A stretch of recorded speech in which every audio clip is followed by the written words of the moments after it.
ಕೂತಲ್ರಿ ಬೆಂಕಿ ಎಸ್ ಜಬರದಸ್ತ್ ಇದ್ದರು.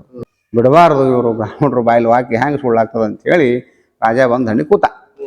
ಗುರುಗಳ ನೀವು ಬಾಯಲ್ಲಿ ಮತ್ತು ನಮ್ಮ ಹುಡುಗ ಶಿಷ್ಯ ಕಳಿಸಿದ್ದೆ ನಾನು ಮಂತ್ರಿಗೆ, ಅದಕ್ಕೆ ಅಮಾಶಿ ಇವತ್ತು ನನಗೆ ಗೊತ್ತಿದ್ದಿದ್ದೆಲ್ಲ ನೀವು ಹುಣಿ ಮಂಚಿಯಾರಂತ ನೀವು ಬಾಯಲ್ಲಿ ಹ್ಯಾಂಗೆ ವಾಕ್ಯ ಬಂತು ಸಿದ್ಧ ಮಾಡಿ ತೋರಿಸ್ರಿ ಅಂತ ರಾಜ ಕೂತವ.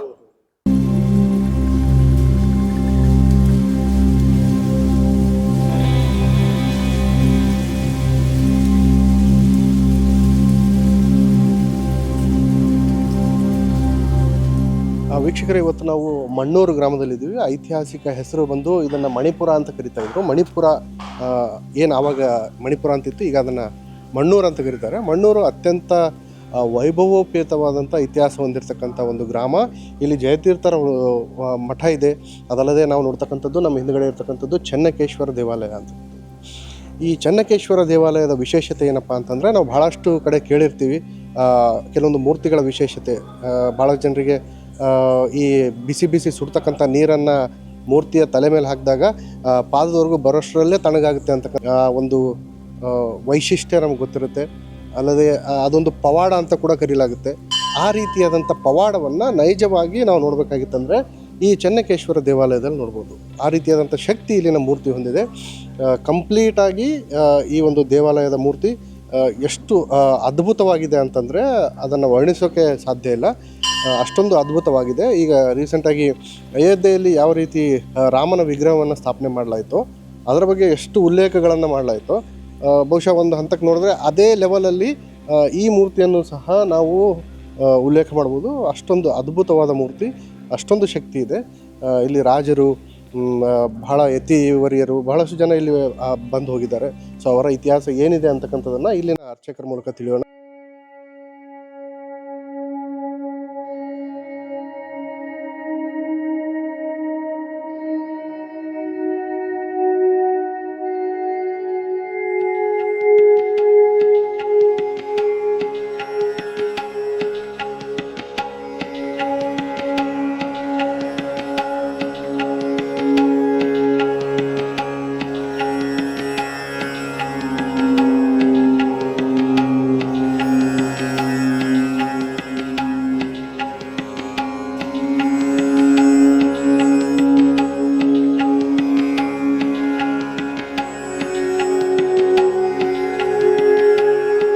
ಶ್ರೀ ಗುರುಭ್ಯೋ ನಮಃ. ಸತ್ಯಾತ್ಮತೀತ ಗುರುಭ್ಯೋ ನಮಃ.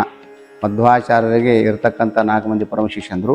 ಪದ್ಮನಾಭತೀರ್ಥರನ್ನವರು ನವವೃಂದಾವನಿದ್ದಾರೆ, ನರಹತೀರ್ಥರು ಹಂಪಿಯಲ್ಲಿದ್ದಾರೆ, ಮಹಾದೇವತೀರ್ಥರು ಮೂಲವೃಂದಾವನಿರ್ತಕ್ಕಂಥ ಮಣಿಪುರ ಕ್ಷೇತ್ರದಲ್ಲಿದೆ, ಆಮೇಲೆ ಅಕ್ಷೋಭ್ಯತೀರ್ಥರು ಮರಿಖೇಡದಲ್ಲಿದ್ದಾರೆ.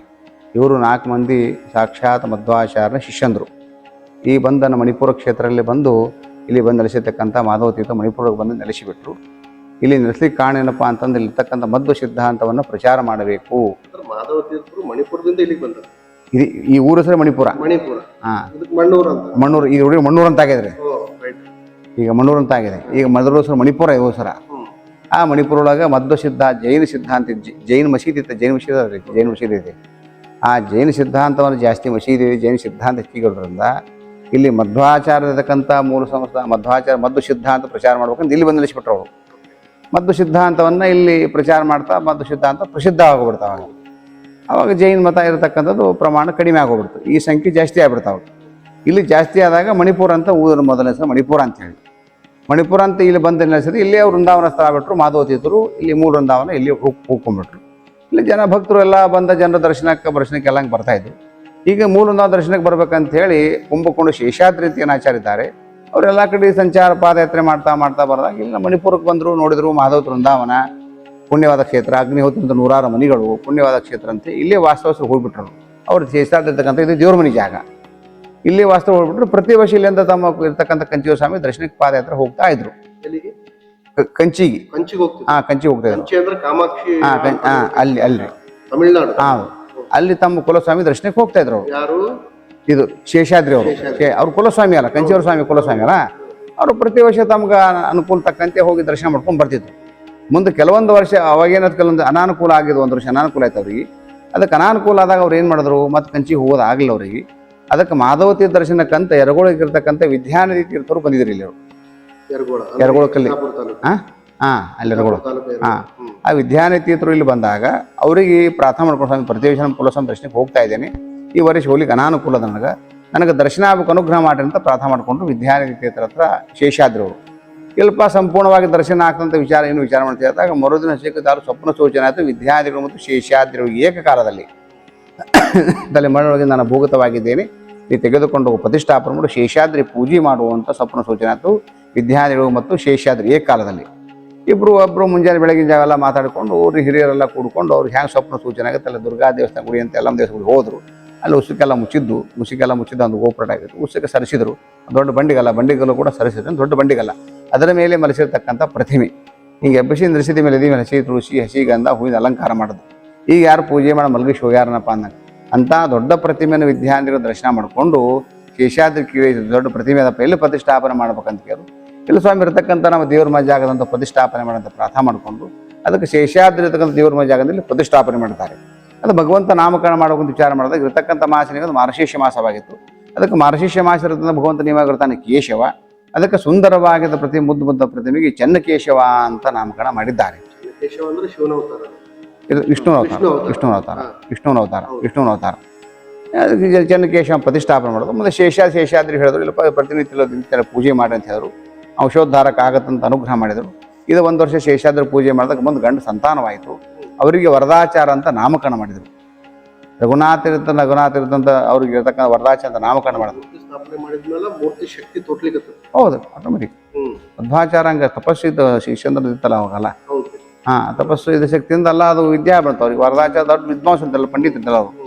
ಅವಾಗ ವಿದ್ವಾಂಸರು ಹಂಗೆ ಪಂಡಿತ ಇದ್ದಾಗ ಇಲ್ಲಿ ರಘುನಾಥೀತರು ಬಂದು ಹಂಗೆ ವಿದ್ಯಾನಿಧಿಗಳು ರಘುನಾಥ ಬಂದಾಗ ಈ ರಘುನಾಥೀತ ಕಾಲದಲ್ಲಿ ವಿದ್ಯಾಪೀಠ ಪ್ರಾರಂಭ ಆಯಿತು. ಫಸ್ಟ್ ವಿದ್ಯಾಪೀಠ ಪ್ರಾರಂಭ ಆಯಿತು. ಆ ರಘುನಾಥೀತ ಕಾಲದಲ್ಲಿ ಅವರಿಗೆ ಆದ್ಯರು ಅಂತ ಬರೆದುಕೊಟ್ರು. ಯಾರಿಗೆ? ಆದ್ಯ ವರದಾಚಾರಿಗೆ. ಯಾಕಂದ್ರೆ ವಿದ್ವತ್ಪನ ಪಂಡಿತ ನೋಡು ಆ ಆದ್ಯರು ಅಂತ ಬರೆದುಕೊಟ್ಬಿಟ್ರು. ಮುಂದೆ ಅದೇ ಪರಂಪರೆಗೆ ಪೂಜೆ ಮಾಡ್ತಾ ಇದ್ರು. ಆಮೇಲೆ ಪರಂಪರೆ ಪೂಜೆ ವರದಾಚಾರ ಪೂಜೆ ಮಾಡ್ತಾ ಹೋದ್ರು.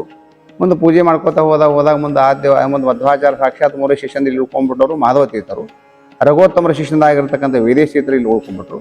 ಆಮೇಲೆ ರಘುನಾಥ ತೀರ್ಥರು ಶಿಷ್ಯಂದ್ರು ಗೋವಿಂದ ಒಡೆಯರು ಅಂತ ಇದ್ದಾರೆ ಇಲ್ಲಿ. ಅದು ಇರ್ತಕ್ಕಂಥ ಬಿಡಿ ಸನ್ಯಾಸಿಗಳು. ಅವರು 300 ಮಂದಿ ಬಿಡಿ ಸನ್ಯಾಸಿಗಳು ಪಾಠಕ್ಕಿದ್ರು. ರಘುನಾಥ ಕಾಲದಲ್ಲಿ ವಿದ್ಯಾಪೀಠದ 300 ಮಂದಿ ಬಿಡಿ ಸನ್ಯಾಸಿ ಪಾಠಕ್ಕಿದ್ರು. ಅವರು ಗೋವಿಂದ ಒಡೆಯರು ಅಂತ ಇರತಕ್ಕಂಥ ಗೋವಿಂದ ತಂಗ ಒಡೆಯರು ಕೂಡ ಅಂತೀವಿ. ಇರತಕ್ಕಂಥ ಅವರು ಇಲ್ಲಿ ಕೂಡ ನಡೆಸಿದ್ದಾರೆ.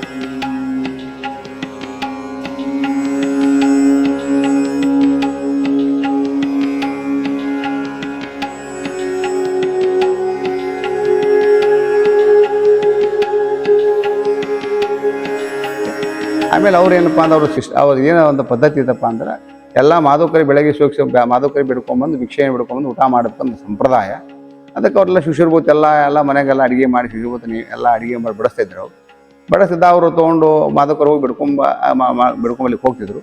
ಅವ್ರು ರಘುನಾಥೀತರು ಮುಂಜಾನೆಯಲ್ಲಿ ಪಾಠ ಹೇಳ್ತಾ ಇದ್ರು. ಅವರು ಒಂದು ಮನೆ ಒಳಗೆ ಮಾಧುಕರಿ ಬೇಡ್ಕೊಂಬಲಿಕ್ಕೆ ಹೋದ ಸ್ವಲ್ಪ ತಡ ಆಯ್ತು, ಯಜಮಾನ ತಡ ಆಯ್ತು ಸ್ವಲ್ಪ ಹಾಕೋದು. ಅವಾಗ ದಿಟೀಶ್ ನೋಡಿದಾಗ ಮನೆಗೆ ಅಗ್ನಿ ಹತ್ತಿಗೆ ಸ್ಟಾರ್ಟ್ ಆಯಿತು. ಬೆಂಕಿ ಹತ್ತಿತ್ತು. ಬೆಂಕಿ ಹತ್ತಾಗಿರ್ತಕ್ಕಂಥವ್ರು ರಘುನಾಥೀತ ಗುರುಗಳು ಏನು ಮಾಡಿದ್ರು, ಶಿಷ್ಯದವರ್ಗಿನ ಇನ್ನೂ ಕೆಲವೊಂದು ಇದ್ರು ಎಲ್ಲರೂ. ಅವ್ರು ಗುರುಗಳು ಅವ್ರು ಅಲ್ಲೇ ಕೂತಲ್ಲಿ ತಮ್ಮ ಮೈ ಚಾಟಿ ಇರ್ತಕ್ಕಂಥದ್ದು ಈ ಥರ ತೆಗ್ತಾ ಇದ್ರು. ಗುರುಗಳು ಯಾಕೆ ತೆಗ್ತಾ ಇದ್ದಾರೆ, ಗುರುಗಳಿಗೆ ಏನಾಯಿತು ಅಂತ ಅವ್ರಿಗೆ ಅನುಮಾನ ಬಂತು. ಅದು ಗುರುಗಳು ಅಂದರು, ನಮಗೇನು ಇಲ್ಲಪ್ಪ, ನಮಗೆ ಅನುಮಾನಲಿಕ್ಕೆ ನಿಮ್ಗೆ ಶಿಷ್ಯ ಹೋಗಿದ್ದಾನೆ, ಅಲ್ಲಿ ಮನೆಗೆ ಭಿಕ್ಷಾ ಬೆಳಿಕ್ಕೆ ಹೋಗಿದೆ, ಸ್ವಲ್ಪ ಹಾಕೋದು ಯಜಮಾನ ತಡ ಆಗಿದೆ. ಅದಕ್ಕೆ ಕಣ್ಣು ದಿಟ್ಟಿಸಿ ನೋಡಿದಾಗ ಮನೆ ಬೆಂಕಿ ಹತ್ತಿದ. ಬೆಂಕಿ ಆರಿಸಕತ್ತೀನಿ ಅಂತ ರಘುನಾಥೀತರು ಅಲ್ಲೇ ಕೂತಲ್ಲಿ ಮನೆ ಹಚ್ಚಿರ್ತಕ್ಕಂಥ ಬೆಂಕಿಯನ್ನು ಆರಿಸಿಬಿಟ್ರು.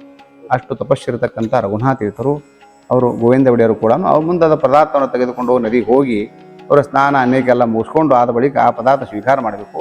ಅಷ್ಟರೊಳಗೆ ಮಾಡಬೇಕಾದ್ರೆ ಅದು ದೇವ ಸಮರ್ಪಣೆ ಮಾಡಬೇಕಾದ್ರೆ 3 ತಾಸು ಆಗ್ತಿತ್ತು. 3 ತಾಸಾದ ಸನ್ಯಾಸಿ ದೃಷ್ಟಿಯೊಳಗೆ ಇರ್ತಕ್ಕಂಥ 3 ತಾಸಾದ ತಂಗಳ ಅಂತ ಪದಾರ್ಥ ಆಗ್ತದೆ. ನಮ್ಮದು ಇವತ್ತು ಮಾಡೋದು ಮರುದಿವಸ ತಂಗಳ ಅಂತೀವಿ ನಾವು. ಅವರು 3 ತಾಸದ ತಂಗಳ ಅಂತ ಪದಾರ್ಥ ಆಗ್ತದೆ. ಅಲ್ಲೇ ಕೂತಲ್ಲ ರೀ ಬೆಂಕಿ ಆಗ್ತದೆ. ಜಬರಸ್ತಿದ್ದರು ರಘುನಾಥೀತರು ಅಲ್ಲ.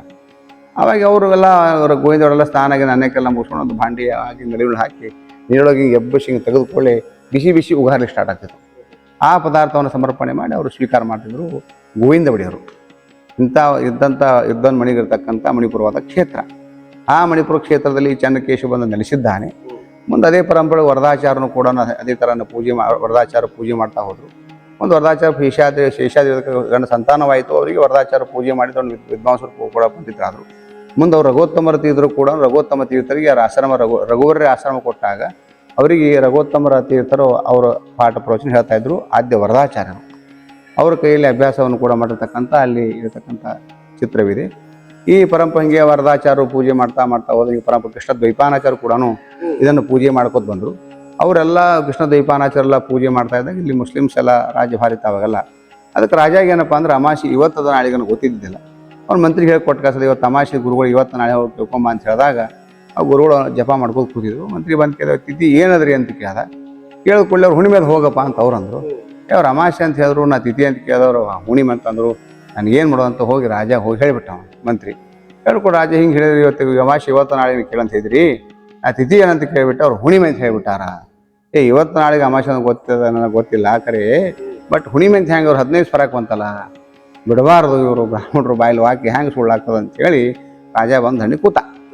ಗುರುಗಳ ನಿಮ್ಮ ಬಾಯಲ್ಲಿ ಮತ್ತು ನಮ್ಮ ಹುಡುಗ ಶಿಷ್ಯ ಕಳಿಸಿದ್ದೆ ನಾನು ಮಂತ್ರಿಗೆ, ಅದಕ್ಕೆ ಅಮಾಶೆ ಇವತ್ತು ನನಗೆ ಗೊತ್ತಿದ್ದಿದ್ದಿಲ್ಲ, ನೀವು ಹುಣ್ಣಿಮೆ ಅಂತ ಹೇಳಂತ ನಿಮ್ಮ ಬಾಯಲ್ಲಿ ಹ್ಯಾಂಗೆ ವಾಕ್ಯ ಬಂತು ಸಿದ್ಧ ಮಾಡಿ ತೋರಿಸ್ರಿ ಅಂತ ರಾಜ ಕೂತವ. ಅವ್ರು ಅಂದರು ಇಲ್ಲ ಏನೋ ಬಾಯಿ ತಪ್ಪು ಬಂದಂದಿಲ್ಲ ರಾಜ, ನಿಮ್ಮ ಬಾಯಿ ಬಂದದನ್ನು ಶುದ್ಧ ಆಗಲೇಬೇಕಂತ. ಸರಿ ಬಿಡಪ್ಪ ಅಂತ ಕೃಷ್ಣ ದ್ವೈಪಾನಾಚಾರ್ಯ ಹೋಗಿ ಅವ್ರು ಅನೇಕ ಸ್ನಾನಗಳನ್ನೆಲ್ಲ ಮಾಡಿಕೊಳ್ಳಿ ಅವರಿಗೆ ಅನುಗ್ರಹ ಆಗ್ಬಿಡ್ತು. ಇಲ್ಲ ಪೂರ್ಣಚಂದ್ರ ಇವತ್ತು ತೋರಿಸ್ತೀನಿ ಅಂತ ಅನುಗ್ರಹ ಆಗ್ಬಿಡ್ತು. ಅವ್ರು ರಾಜಾಗ ಬಂದಿಲ್ಲಪ್ಪ ಇವತ್ತು ಅಮಾಶೆ ದಿವಸ ಅಮಾಶೆದಾಗರೆ ಪೂರ್ಣಚಂದ್ರ ಅಂತ ತೋರಿಸ್ತೀನಿ. ಅವ್ರು ರಾಜ ಅಂದ ಇಲ್ಲ ಸ್ವಾಮಿ ಇವತ್ತು ಹುಣ್ಣಿಮೆ ಇಲ್ಲ ಅಮಾಶೆದ ಖರೆ ನನಗೆ ಪೂರ್ಣಚಂದ್ರ ಅಂತ ತೋರಿಸ್ತೀನಿ ಅಂತ ಹೇಳ್ದ. ಸರಿ ಬಿಡುವಂಥ ಗುರುಗಳು ಹಂಗೆ ಹೇಳಿದ್ದಾರೆ, ಇವ್ರು ಹಿಂದೆ ಒಂದು ಇದಾಗಿ ಹೇಳ್ಯಾರ ಅಂತ ಹೇಳ್ಕೊಂಡು ಅವೇನು ಮಾಡಿದ್ರೆ ರಾಜ ಪಂಚಗ್ರಾಮ ಇರತಕ್ಕಂಥ ರಾಜ ಇಲ್ಲಿ ಇರತಕ್ಕಂಥ ಬಳ್ಳೋಳಿ, ಈ ಪಡಗಾನೂರು, ಈ ಭುಯ್ಯಾರ, ಅಗರ್ಖೇಡ, ಪಂಚಗ್ರಾಮ ಎಲ್ಲ ಇರತಕ್ಕಂಥದ್ದು ಪಂಚಗ್ರಾಮ ರಾಜ ಅವನೇ ಮಂತ್ರಿ ಇದ್ದ. ಇಲ್ಲಿ ಎಲ್ಲ ಲಕ್ಷಾಂತರ ಜನ ನಡೆಸಿಬಿಟ್ಟ. ಸಂಜೆ ಅನ್ನಕ್ಕೆಲ್ಲ ಮುಗಿಸ್ಕೊಂಡು ನೋಡಪ್ಪ ಅಂದ್ರೆ ಪೂರ್ವದಿಕ್ಕೆ ಪೂರ್ಣ ಅಮಾಶೆ ಪೂರ್ಣಚಂದ್ರ ಅಂತ ತೋರಿಸಿದ್ದಾರೆ ಕೃಷ್ಣ ದ್ವೈಪಾನಾಚಾರ್ಯ. ಅವ್ರ ಚಿತ್ರವನ್ನು ಇಲ್ಲಿ ಆಗಿದೆ, ಇದಿರ್ತಕ್ಕಂಥ ಆಗಿದೆ. ಅಮಾಶೆ ತಂದು ಅವ್ರು ರಾಜ ಅಂದ ನೀವು ತಪಶಕ್ತಿ ದೊಡ್ಡ ಸ್ವಾಮಿಗಳು ನೀವು ಪರೀಕ್ಷೆ ಮಾಡೋದಾಗಿತ್ತು, ನಾ ಮಾಡೋದನ್ನ ಕ್ಷಮಾ ಮಾಡಿರಿ, ಅದಕ್ಕೆ ಪಂಚಗ್ರಾಮ ಇರೋದು ಜಹಾಗಿರಿ ನೀವು ತೊಗೊಂಡ್ಬಿಟ್ರಿ. ಮತ್ತು ಜಾಗದ ಕೃಷ್ಣ ದ್ವೈಪಾನಾಚಾರ್ಯ ಅಂತ ಜಾಗಿರಿ ಬಂತು. ಆಮೇಲೆ ಈಗ ಶೇಷಾದ್ರಿ ಮಗನಿಂದ ಆದ್ಯರು ಅಂತ ಬಂದು ಪಡೆದುಕೊಂಡ್ರು. ಅದೇ ಪರಂಪರೆ ಕೃಷ್ಣ ದ್ವೈಪಾನಾಚಾರ್ಯ ಕೂಡ ಹಿಂಗೆ ಪೂಜೆ ಮಾಡ್ತಾ ಹೋಗಿ ಕೃಷ್ಣದ ವಾಸಿಸ್ತಕ್ಕಂಥ ಅರ್ಚಕರು ವಾಸಿಸ್ತಕ್ಕಂಥ ಮನೆ ಇದೆ. ಈ ಮನೆಯೊಳಗೆ ಯಾರು ವಾಸಿಸ್ತಾರೆ ಇವು ವಾಸಿಸ್ತಕ್ಕಂಥ ಪೂಜೆ ಮಾಡ್ಲಿಕ್ಕೆ ಅರ್ಹರು ಅಂತ ಹೇಳಿ ಅದಕ್ಕೆ ನಮ್ಮ ಅರ್ಚಕರು ಪರಂಪರೆ ನಮ್ಮ 6ನೇ ತಲೆಮಾರ ಈ ಪೂಜೆ ಎಲ್ಲ ಚೆನ್ನಕೇಶವ ದೇವರು 6ನೇ ತಲೆಮಾರು. ನಮ್ಮ ಹೆಸರು ಕೇಶವಾಚಾರ ಅಂತ ಹೇಳಿ. ಮತ್ತು ನಾವು ಇಲ್ಲಿ ಅರ್ಚಕರು, ಮೊದಲ ನಮ್ಮ ಉಡುಪಿ ಆಚಾರ ಅಂತ ಹೇಳಿ. ಇವರು ಅರ್ಚಕರು. ಇನ್ನೊಬ್ರು ಕೃಷ್ಣಾಚಾರ ಅಂತಿದ್ದಾರೆ, ನಮ್ಮ ಬ್ರದರ್ ಅಣ್ತಮ್ಮರು ಇದ್ದೀವಿ. ಒಟ್ಟು 4 ಮಂದಿ ಟೋಟಲ್ ಅಣ್ತಮ್ಮರು. 4 ಮಂದಿ ಅಣ್ತಮ್ಮರು ಇವ್ರಿಗೆ 50% ಇದ್ದಾರೆ, ನಾವು 25% ಇದ್ದೀವಿ. ಕೃಷ್ಣಾಚಾರ ಅಂತ ಇದ್ದಾರೆ, ಅವ್ರು 25%. ಬಟ್ 4 ಜನ ಅರ್ಚಕರಿದ್ದೀವಿ. ಇಲ್ಲಿ ಚೆನ್ನಕೇಶವ ದೇವರ ಪೂಜೆ ಮಾಡೋದು ಮತ್ತು ಮೂಲವೃಂದಾವನ ಮಹಾದೇವ ತೀರ್ಥರು ಮತ್ತು ವೇದೇಶ ತೀರ್ಥರು ಗೋವಿಂದ ಮೂಲವೃಂದಾವನ ಅರ್ಚಕರಂತೆ ನಿಮಗೆ ಕೃಷ್ಣ ದ್ವೈಪಾನಾಚಾರ್ಯ ಮಾಡಿ ಕೊಟ್ಟಿದ್ದಾರೆ. ಅದಕ್ಕೆ ಈ ಪರಂಪರೆ ಅರ್ಚಕರ ಸೇವಾನಲ್ಲಿ ಇಷ್ಟವನ್ನು ಇಲ್ಲಿ ನಡೀತಾ ಹೋಗ್ತಾ ಇದೆ ಮಣಿಪುರ ಕ್ಷೇತ್ರದಲ್ಲಿ.